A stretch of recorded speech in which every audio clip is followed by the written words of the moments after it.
नमस्कार, आप सभी का स्वागत है हमारे चैनल दुधरा एजुकेशन पॉइंट में। और आज हमारे साथ गोली पांडे जी हैं, जिन्होंने अपनी लाइफ में बहुत ही ज़्यादा संघर्ष किया, बहुत उतार चढ़ाव देखे, काफ़ी कठिनाइयों का सामना किया। कई बार ये लोगों के लिए बुरे भी बने और कई बार अच्छे भी बने।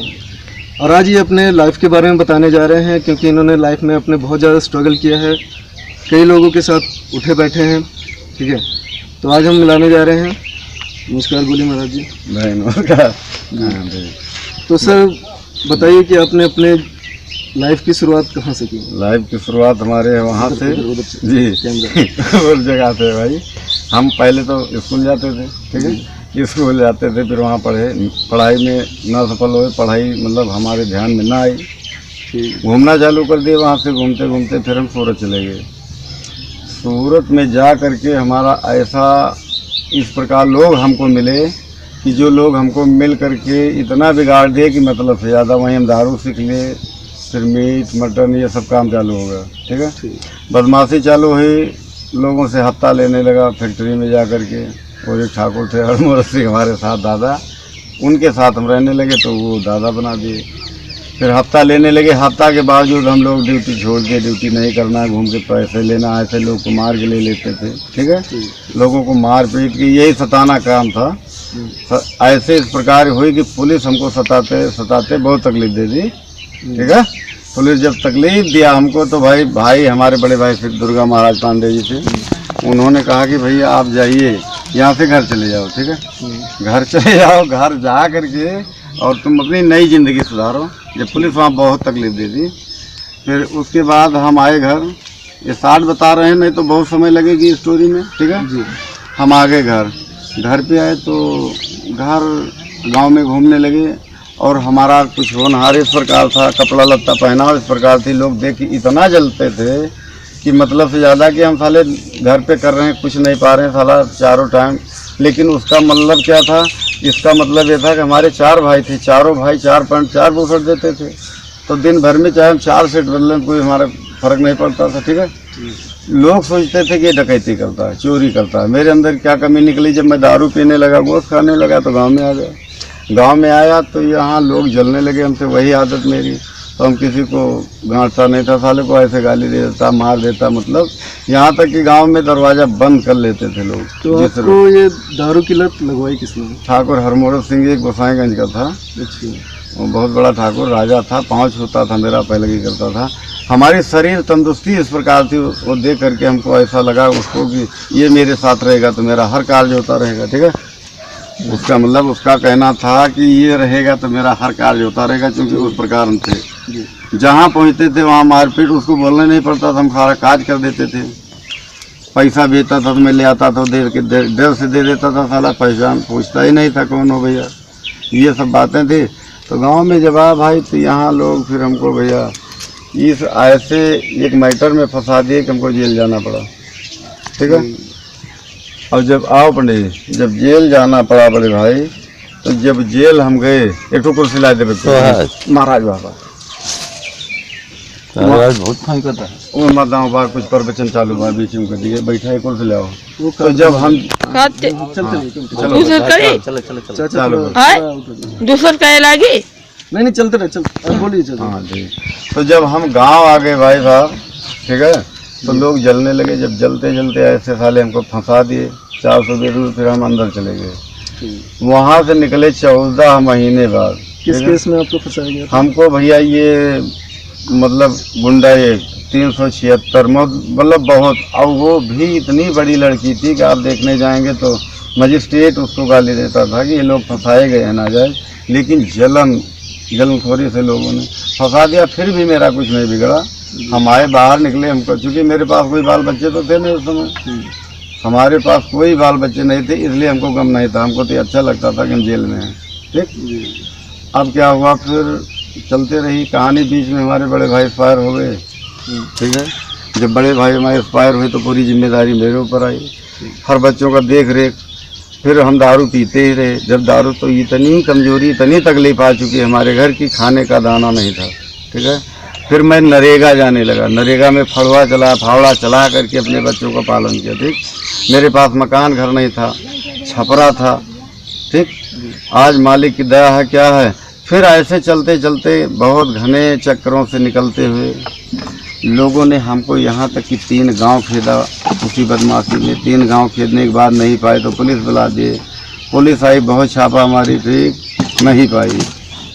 पुलिस पाई नहीं हमको। मैं घूमता रहा 4 या सुबह बदली हुई, ट्रांसफ़र हुआ, मतलब तबाही मच गई। मैं चोर नहीं था, बदमाश नहीं था भाई, लेकिन लोगों ने इतना बड़ा उग्रवादी हमको बना दिए थे। प्रशासन के नज़र में, प्रशासन देखती थी तो ये लगता था कि बहुत बड़ा माफिया। तो मैं ना चोरी किया ना डकैती किया आज तक। एक चीज़ रंगबाजी किया। हमारे मित्र श्री राम जी भाई थे, वो दोनों हम साथ रहते थे, सूरत में भी, यहाँ भी रहते थे, स्कूल साथ पढ़ने जाते थे। ठीक, दारू भी साथ पी लेते थे। ये सब सिस्टम थे। और हमने ये भी सुना है कि आप लोगों से मारपीट भी बहुत करते थे जी। जब आप दारू पी लेते थे, फिर आप किसी को नहीं कुछ समझ। जी, दारू पीने के बाद तो भाई बता रहा हूँ कि गांव में दरवाजा बंद हो जाते थे। लोग देखते थे तो कहते थे कि भाई हट जाओ साला, मतलब ये ऐसे कि टेंशन कौन बगावत मचाएगा, ये तो पिया ही है। ठीक है, तो लोग साइड दे देते थे। वो उनकी सौभाग्य, हम उनको अच्छा मनाएंगे।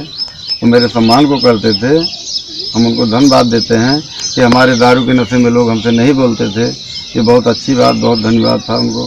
ठीक, लेकिन फिर अंतर्गता ऐसे सीन चलती रही। पुलिस छापा मारती रही, पकड़ती रही, जेल डालती रही। 2-4 बार जेल अंदर बाहर हुआ। ठीक, फिर मालिक सतगुरु का रहमो करम हुआ और फिर ऐसे काम आए। हमारे भाई लोग ख़त्म हो गए, हम जेल में थे। 2 भाई हमारे ख़त्म हो गए, एक चाची ख़त्म हो गए, देखने को नहीं मिला। मतलब स्थिति यहाँ तक हमारी थी कि देखने को नहीं मिला उन लोगों को। भाई साहब, ये आत्मा जलते जलते फिर देखो मालिक का रहमो करम, फिर आगे सीढ़ी गई, माँ भी मर गई, माता भी मर गए। अरे बहुत ऐसे कर्म हमारे सामने आए जो हम नहीं बता सकते हैं। हर कर्मों को निकलते हुए हम अपने घर पे, ये कि मतलब रहे अपने घर, हम घर को छोड़े नहीं। इतना सब प्रशासन ने टाइट किया, प्रशासन आया गया, हम अपने मकान को छोड़ा नहीं। रात में मैं घर रहता था, दिन में सारा दिन घर रहता था, क्योंकि हमको दिखाई देता था कि पुलिस कहाँ से आ रही है। ठीक है, तो रात में नहीं दिखाई इसलिए देती थी कि अंधेरे में कोई नहीं देख पाता है कि कौन आ रहा कौन जा रहा। तो हम सारी कथरी कमरी लेके अपने 12 घंटा के लिए चला जाता था जंगल में। जंगल में जा करके अपने समय को काट लेता था रात में। ठीक है, सुबह जब होता था भोर तो वहाँ से आ जाते थे। और जेल में भी आप काफ़ी जी, आपका जो हाँ, बहुत बढ़िया रौला से बीता। वहाँ हम पहुँचते ही 15 दिन काम किए। 15 दिन के बाद पुलिस के नज़र में हम बहुत अच्छे लगे। उसने हमको छुट्टी मान बना दिया। वहाँ का जब छुट्टी मान हो गए तो हम काम करवाते थे लोगों से। ठीक है, काम करवा के वहीं में सिपाही बता दे कि आलू बुझवा दो भाई, तो बीच में आलू बुझवा देता था 2-2 बोरा। तो वहाँ भी झगड़ा हो गया मेरा एक यादव से। यादव साला जाके खोद के खाने लगा, हमने उसको वहाँ मारा पीटा। पुलिस दौड़ी तो पुलिस से हमने बताया कि जेल दूसरी तो होगी नहीं, एक जेल यही है आखिरी, यहाँ तो आ गए हम, अब कहाँ भेजोगे हमको। ठीक, तो उसको समझाया बुझाया गया। तो वहाँ जेल में भी बहुत अच्छी तरीके से बीता। लोग जाते थे गाँव घर से, देखते थे। ठीक है, तो अभी हाल ही में भी आप एक बार फिर जेल गए थे? जी, ये तो साले हम सो रहे थे, अचानक हमको नहीं पता थी कि हमारे साथ ऐसी वारदात होने वाली है। हम बहुत निडरक अपना हो करके अपने घर की किसानी करते थे। ठीक है, हम तो सारे भूल चुके थे, चूँकि भक्त हो गए थे। और लोगों ने आज छापा मारा, 2 दरोगा 4 कांस्टेबल साले सब रात में पहुँचे और डिपोज लिए। हम सोते थे तो क्या करें, जाना पड़ेगा भाई। वो लोगों ने चालान बना दिया। चालान बना के हम जेल गए। जेल से 4-6 दिन बाद फिर निकल आए अपने प्रशासन, अपने कानून के जरिए। ठीक, तो यही सब हुआ। फिर उसके बाद हम भाई, लोगों ने हमको समझाया कि भैया दारू छोड़ दो, दारू आपके लिए अच्छा नहीं है, क्योंकि जिम्मेदार व्यक्ति हो, बाप के ऊपर बहुत बड़ी जवाबदारी जिम्मेदारी है। हमारे भैया की 4 लड़की थी, तो चारों की मदद हमको शादी ब्याह तो करना है। ठीक है, ये जिम्मेदारी से फिर उसमें बीच में क्या हुआ, एक भतीजा था, एक्सीडेंट हो गया, एक्सपायर हो गया, वो भी वो सहारा थी मतलब। तो आप हमारे दर्शकों को बताइए कि आप अपनी लाइफ को आपने बदला कैसे?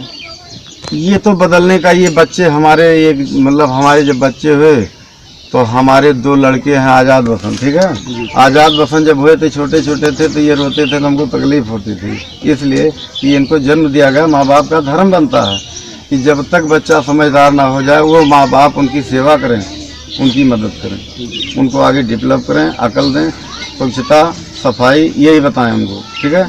मालिक का नाम बताएं कि हे भैया परमात्मा का नाम लो, मालिक सदगुरु आपकी ग्राह को काट देगा, ठीक है। माँ बाप का यही धर्म होता है। बच्चे का धर्म होता है कि माँ बाप की सेवा करना, जब तक वो माँ बाप उसके सामने रहते हैं तब तक उसकी वो सेवा करे, यही बहुत बड़ा धर्म है। अगर आप कहीं गुरुद्वारे में जाओ, ऐसे भक्ति लेने जाओ, तो यही गुरुजी भी बताते हैं, पहली प्रथम माँ बाप की सेवा कर लो, आप मुक्त हो, कहीं जाना नहीं, आपको माँ बाप की सेवा करके हर मुक्ति यहीं ले लेना है, ठीक है। तो मेरा तो मोड़ यहाँ से हुआ, ये बच्चे, जब मेरे बच्चे जिम्मेदार हम बच्चों के हुए, तो आगे चल कर के समाज में रहना या इन बच्चों का किस तरीके से होगा, अगर हम उसी तरीके से रहेंगे। तो वहाँ से हमने अपने सिस्टम को बदला। हमने कहा कि एक मालिक का नाम कहीं ले लिया जाए कोई स्थान पे, तो जिससे हम अपने बदलाव को कर सके, क्योंकि आदमी बिगर मेड़ बांधे खेती नहीं कर सकता है। तो हमने इसको मेड़ ग्रुप करके मेड़ को बांधा। फिर आत्मा तो भक्ति की थी ही हमारी कि हम भक्ति करेंगे, बस वहाँ से बदलाव आया। हमने नाम दान लिया, मालिक का नाम दान ले करके भक्ति किया, भक्ति करके 9-10 आदमी को और ले जाके भक्त बनवाया। अब वो भक्ति हमारी चल रही है, आज भी चलती है।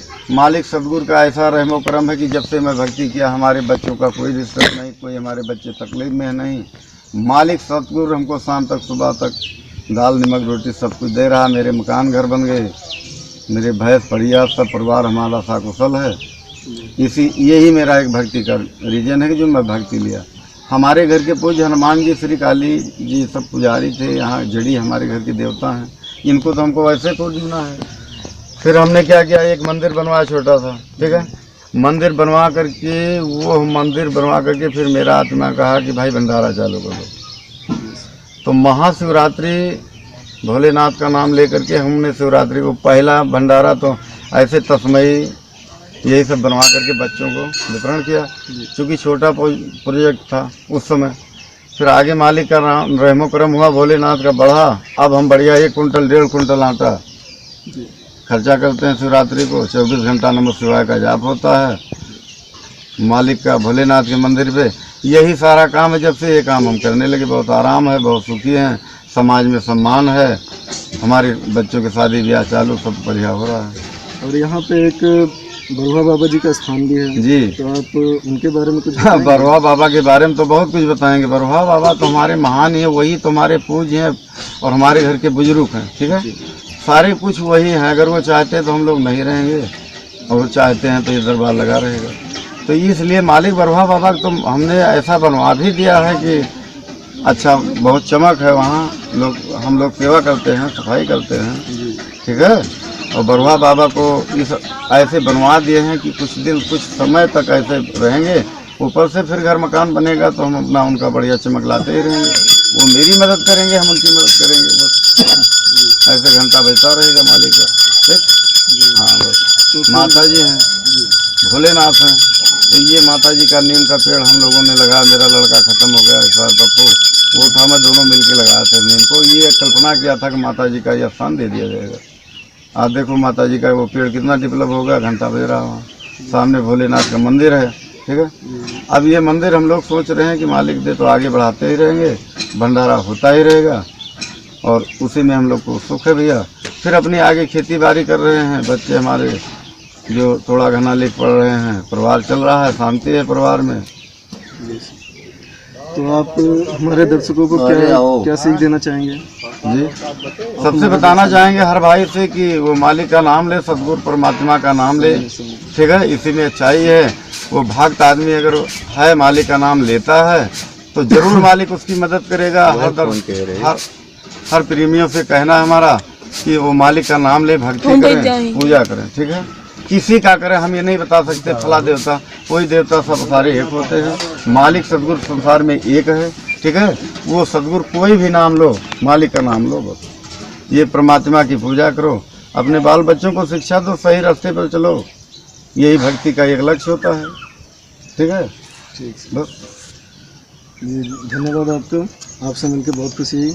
तो ये हमारे साथ गोली पांडे जी थे, जिन्होंने अपनी जीवनी के बारे में बताया और कई ऐसी जानकारी हमें इस गांव के बारे में बताई, और कई सारी इन्फॉर्मेशन दी, और आपको सलाह भी दी है कि आप खुद को भी बदलें जी ठीक है, और आपके आसपास जो हैं अगर वो ऐसा काम कर रहे हैं तो आप उनको भी बदलें।